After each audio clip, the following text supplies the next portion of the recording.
guys. Welcome back, or welcome to our ASMR channel.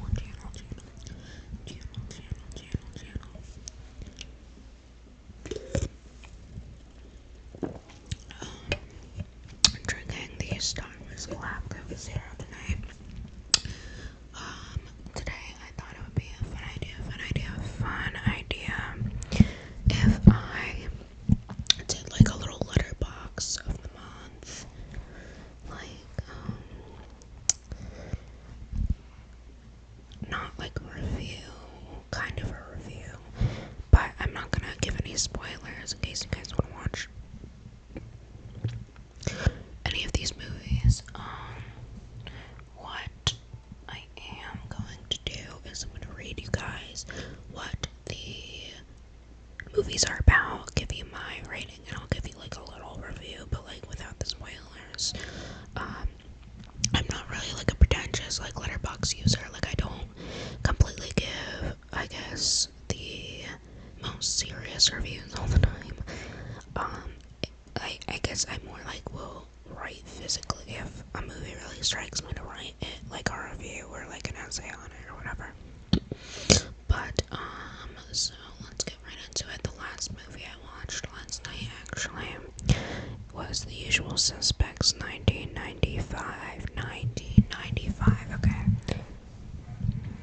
I'm like, I need to get a better filming setup. The setup I have right now is like kind of a pain in the ass. I'm also filming in bed because I don't really have a desk and there's people in the living room, so I can't even like film out there. But anyways, I loved the movie The Usual Suspects. There was a genuinely, I feel like, a crazy plot twist that I didn't see coming. Turns out Kevin Spacey is also a villain in real life, so Kevin Spacey plays Verbal Nickens in this movie. Five criminals, one lineup, no coincidence. Held in an LA interrogation room, Verbal Kent attempts to convince the feds that a mythic crime lord, Kaiser Soze, not only exists, but was also responsible for drawing him and his four partners into a multi-million-dollar heist that ended with an explosion in San Pedro Harbor, leaving a few survivors. Verbal Lars, his interrogators with an incredible story of the crime lord's almost supernatural prowess. So basically, the character Verbal, played by Kevin Spacey, it basically, it's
almost everything she's in.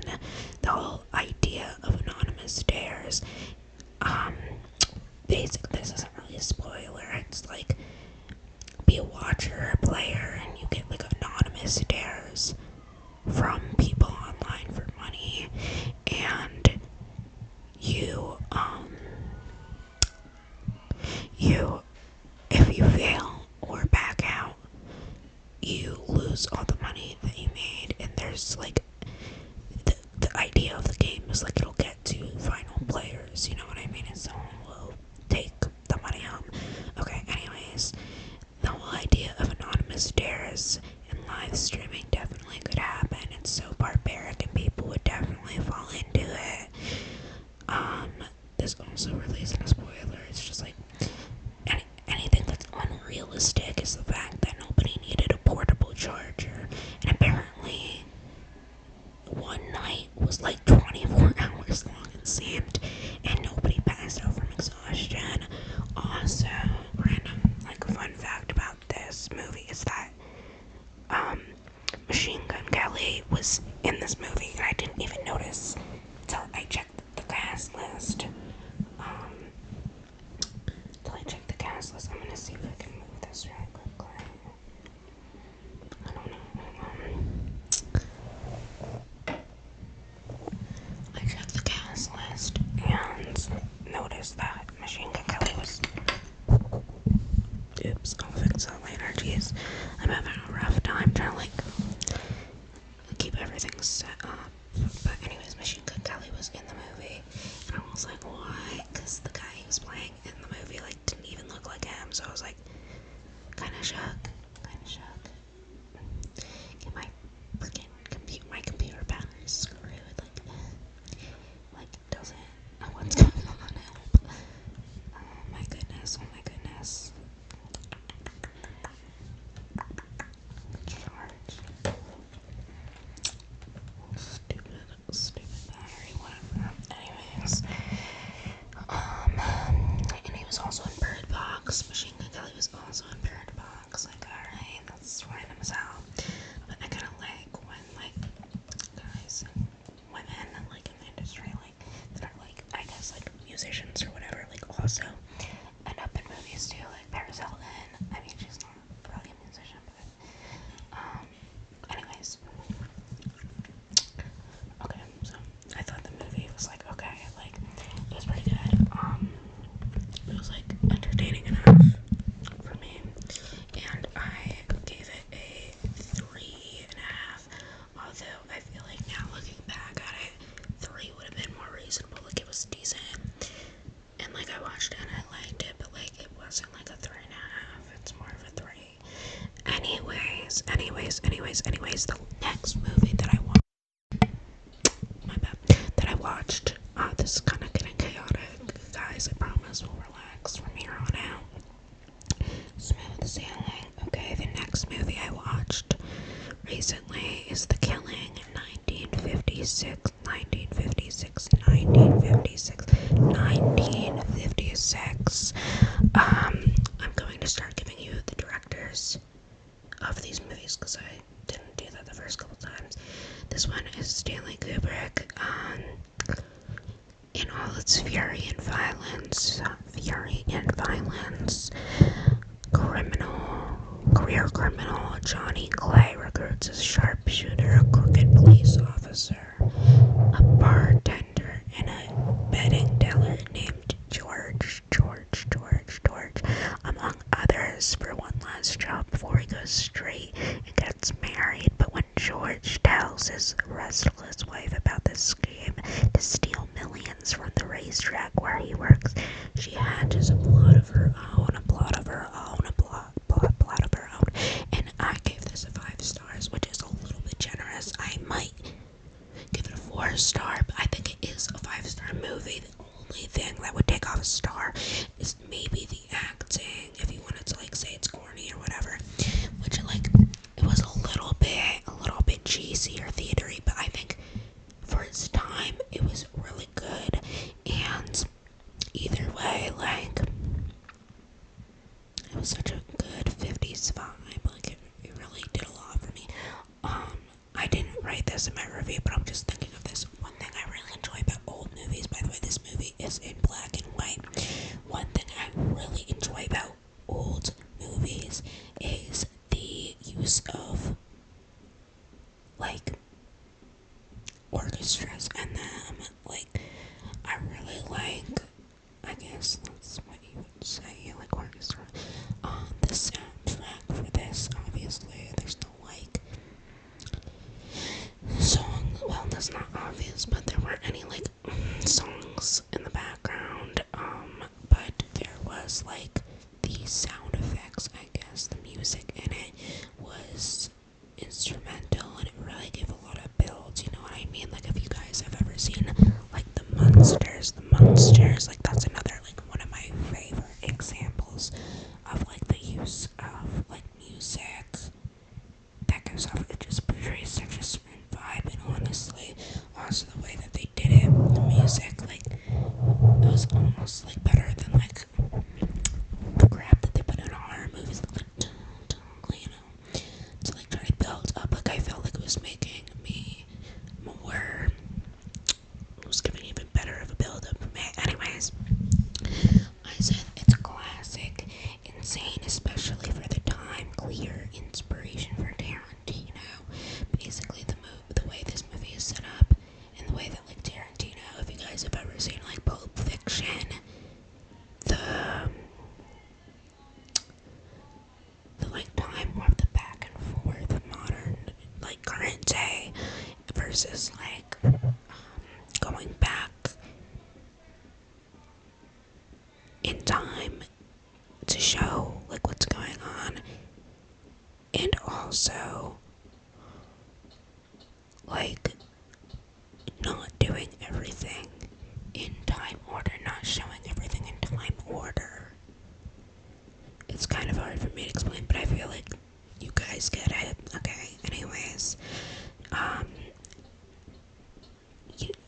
it literally, it's not a spoiler, I read to you guys that, George tells his restless wife, you know, her name is Sherry in the movie.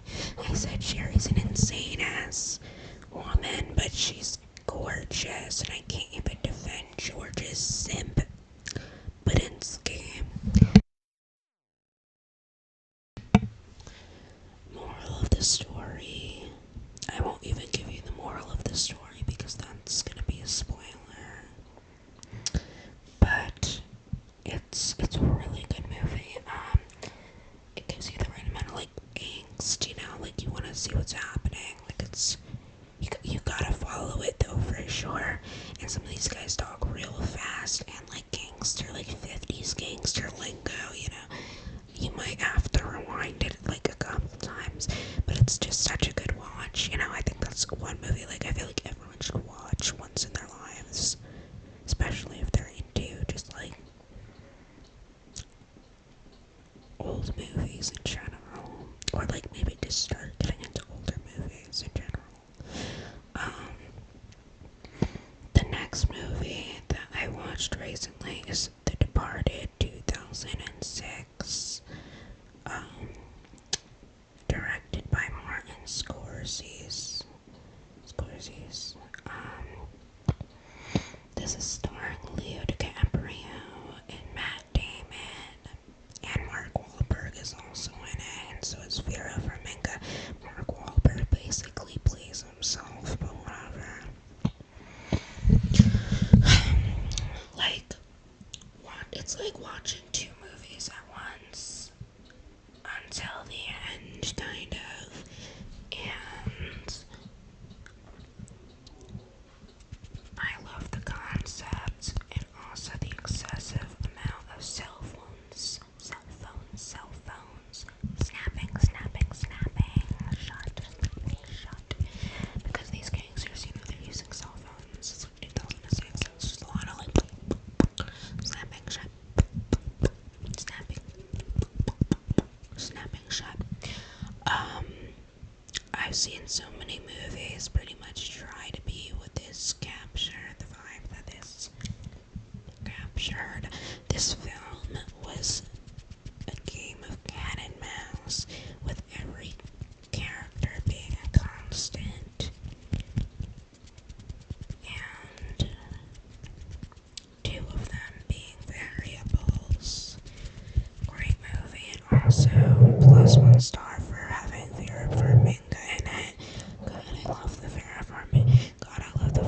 the sisters.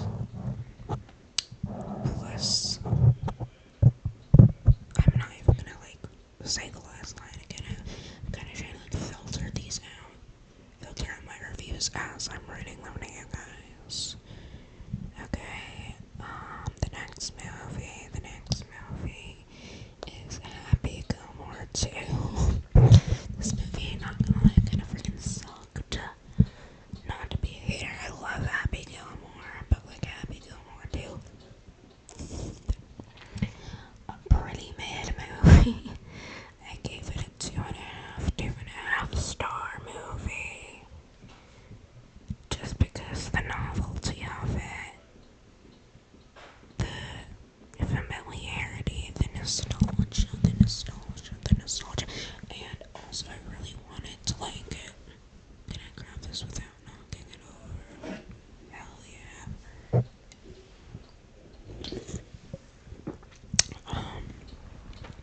The novelty of it was like cute at first, but it wore off, and also I just like really quick it went like here, and then it all went like crashing downhill within the first like 10 minutes of the movie. It's like, man, get up, like what's going on? And I don't know, it's like too commercial for me. I don't know. There were like a lot of like, I feel like influencers and people in it, and I was like, what is this cash grab? I don't know what's going on. It wasn't for me. I mean, the extra half stars for having Margaret Qualley in it, I do like her. I do like Margaret Qualley. Sorry guys, I can't be drinking Diet Coke or Coke Zero like 1 in the morning. I'm kind of like pulling an all-nighter to drop my boyfriend's friend off at the airport with him at like 4 in the morning. I don't know if I said that. I've tried to make this video like 3 times, 3 takes. I don't even know anymore. The next movie I watched, which I was late on the freaking bandwagon for this one, was Nosferatu 2024, starring Lily Rose Depp and the king, the icon himself, Nicholas Hoult. Skarsgård was also in this. He's always playing a freaking guy that like they put a whole bunch of like SFX on him. Same with Aaron Taylor Johnson, he was also in this.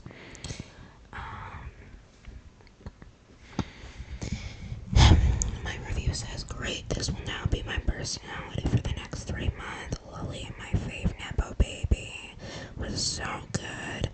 I'm also so happy seeing Tony Stoneham / Lex Luthor, which, if you don't know, that is Nicholas Hoult. He plays Tony Stoneham in Skins UK. That was his breakout role, and then he played Lex Luthor recently in Superman, which I also saw, and you know, for how late it was getting, I thought it was like pretty okay. Like it was entertaining, kind of like a fun take. I didn't mind. I forget his name, but the guy that played Superman, I didn't mind him as Superman.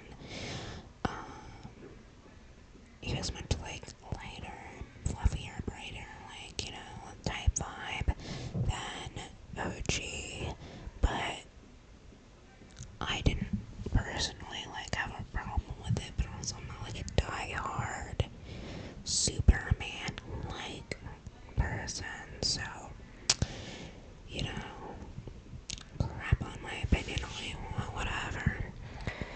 Unfortunately, I can't relate to Ellen's character because everyone too thinks I am insane when I tell them I don't feel real either.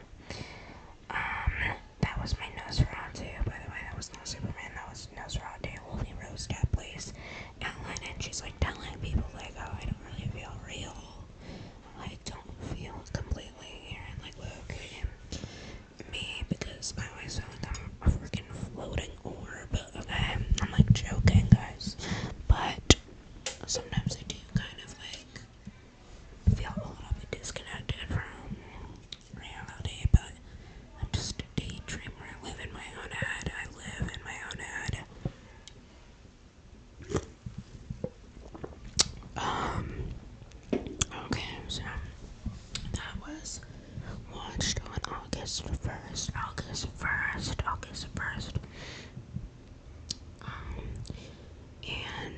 same night, I also watched Emma 2020 by Autumn DeWilde. Oh, also, Nosferatu was directed by Robert Eggers, and Happy Gilmore too.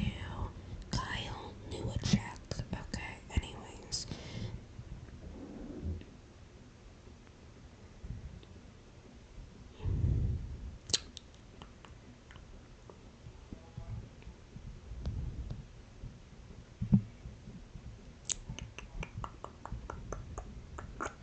Oh, and Nosferatu, if you don't know what it is, it's a gothic tale of obsession between a young haunted woman and terrifying vampire. Oh my goodness, I just got the loudest Discord notif. I hope you guys didn't hear that. That scared the crap out of me though. And oh my gosh, I need to turn this off. Hello.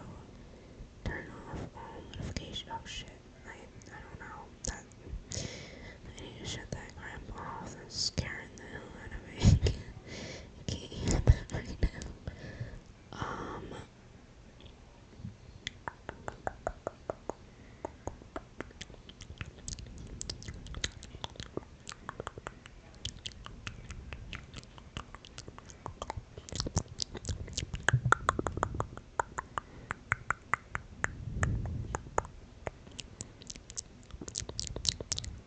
I'm turning do not disturb on. Okay, anyways. Basically, yeah, Nosferatu is about a woman and a vampire that's infatuated with her, causing untold horror in its wake. Okay.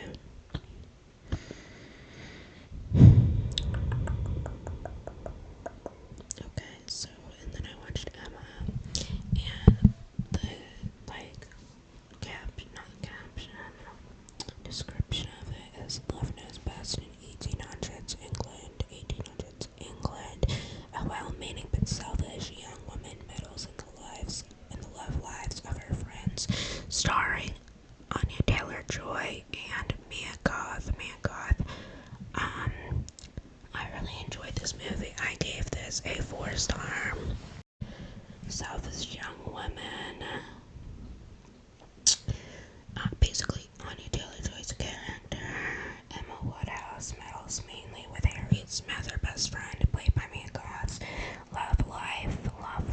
Mia Goth is not like wealthy per se, and she is just Anya Taylor-Joy's character's best friend, and basically she like meddles with their love lives, and it's like very difficult to explain, and it's a pretty long movie, but I thought it was really good. I really like the aesthetics of it the same way I like the aesthetics of Marie Antoinette's by Sofia Coppola. I also watched that pretty recently. I thought that was great. I love like an 1800s like vibe / aesthetic. I love the outfits. I love the color usually used in those types of like lighthearted, or I guess Marie Antoinette is not completely lighthearted, but like before she gets like killed, it's pretty like her life is luxurious, and I really do like the bright spring florals and spring type of like aesthetic to it. Okay, so thank you guys so much for watching with all the chaos that was kind of going on throughout this video.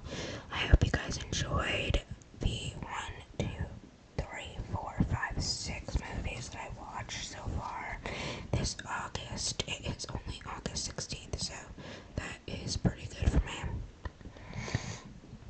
I'm so happy I got to share this with you guys, and I've been trying to be a little bit more active on my channel. And if you guys, like always, have any suggestions or whatever for, I mean, like, I've kind of